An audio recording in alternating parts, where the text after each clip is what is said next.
Welcome to Cammy's Garage. It's April 5th, the day before Columbia Open Studios starts. Yeah, so I've got the shop all clean and set up for Columbia Open Studios. It's an event that happens every year that is put on by a local gallery. There's almost 70 artists participating in town this year.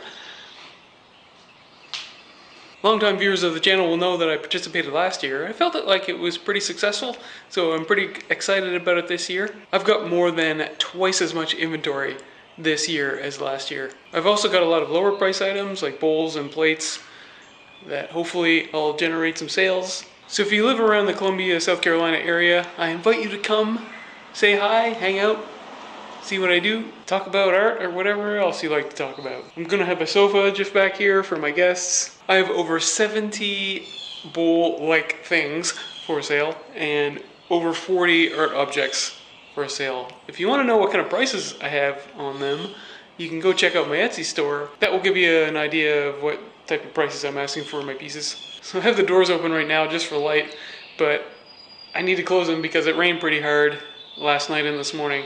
And I've been running a dehumidifier in here just to keep the humidity low. So yeah, I just wanted to give you a sneak peek of what's going to be happening this weekend in Cammy's Garage.